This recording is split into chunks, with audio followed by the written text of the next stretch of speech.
Bueno, la investigación se realizó, se empezó justo después del accidente el 3 de mayo, entonces hemos estado trabajando en esto por más de un mes con un equipo en Nueva York y un equipo aquí en México.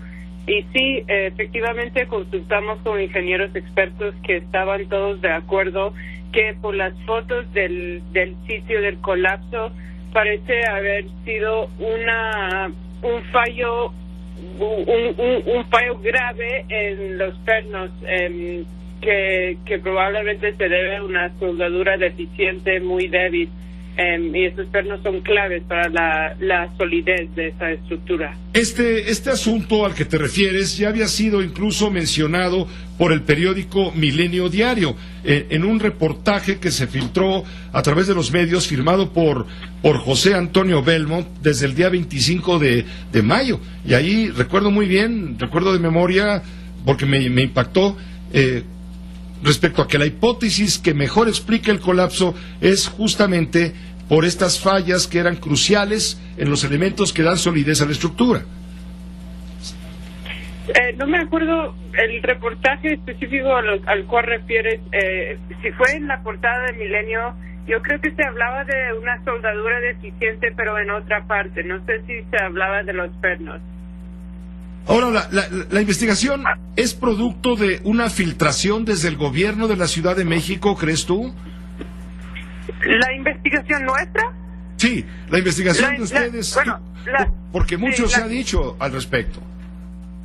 Sí, entiendo que mucho se ha dicho al respecto.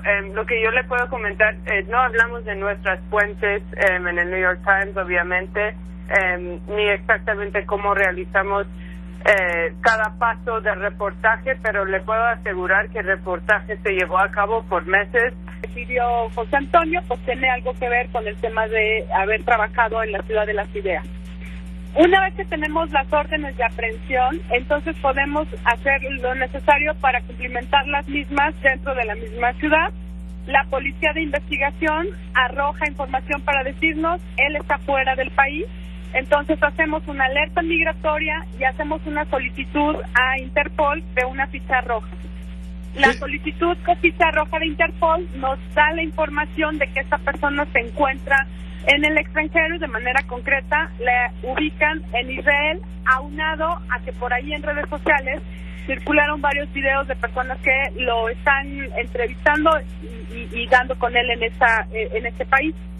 Cuando no tenemos un tratado de extradición, que implicaría tener las reglas básicas de operación de en qué idioma se va a hacer, en qué tiempo se va a hacer, qué requisitos necesitamos para la extradición, tenemos que buscar entonces que la extradición sea bajo el tema de la cooperación internacional, es decir, las voluntades de un país y del otro en llegar a un acuerdo, digamos, de pacta sunt servanda, es decir, que entre las partes lo que pactan para el caso en concreto implica que entreguen a Andrés Ruemer, y en este caso estamos en ese proceso. La solicitud de extradición con fines de que se cumplimenten las órdenes de aprehensión y esta persona tenga la posibilidad de tener un juicio en México, implican que México está haciéndole la solicitud a la Fiscalía General de la República para que a su vez esta, después de hacer el análisis de la documentación necesaria mínima para acreditar que efectivamente ante las autoridades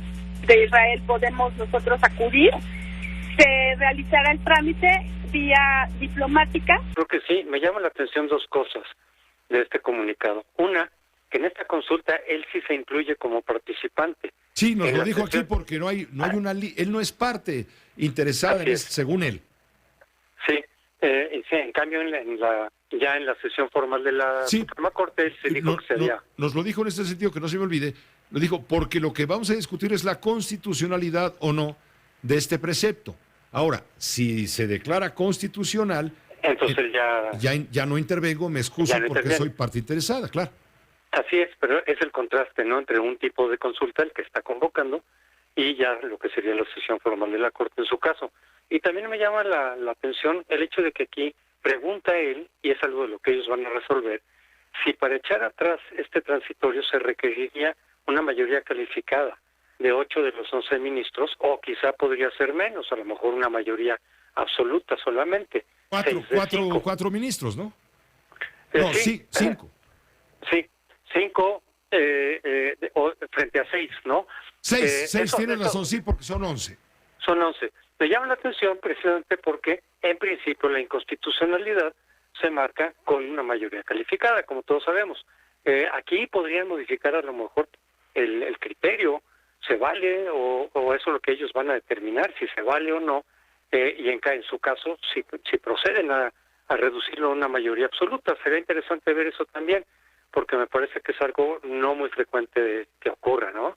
El determinar si un transitorio de este tipo, que podría violar la Constitución, puede ser aprobado o rechazado con una mayoría diferente a la calificada. Del 5 a un pie del 6 o del 4.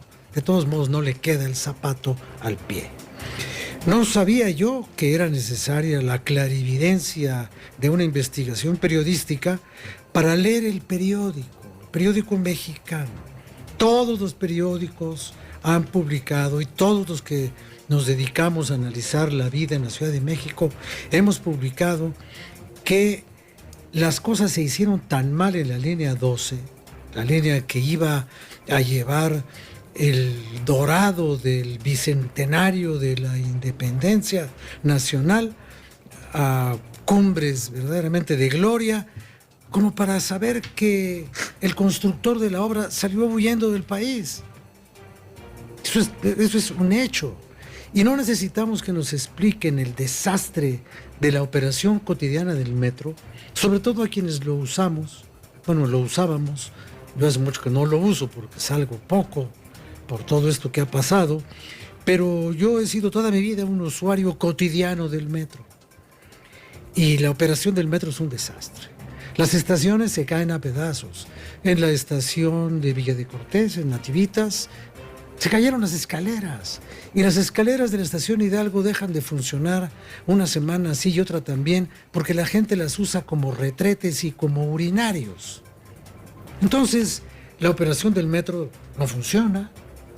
Estamos no en el cerro, estamos en la serranía en la operación del metro. La historia de Israel, que abandona un emblemático líder que en suma, considerando incluso su mandato entre 96 y 99 y los últimos, estuvo 15 años dirigiendo esa nación, pero con una historia de más de 30 años dentro de la política y por supuesto con una visión empresarial muy interesante, dado que Benjamín Netanyahu hizo carrera no solamente en el MIT en Estados Unidos, sino que también trabajó ahí en una gran firma como Boston Consulting Group, donde daba asesoría empresarial. Entonces, no solo es un líder nato, sino que también tiene una gran visión de negocios que pudo imprimir a la propia Israel.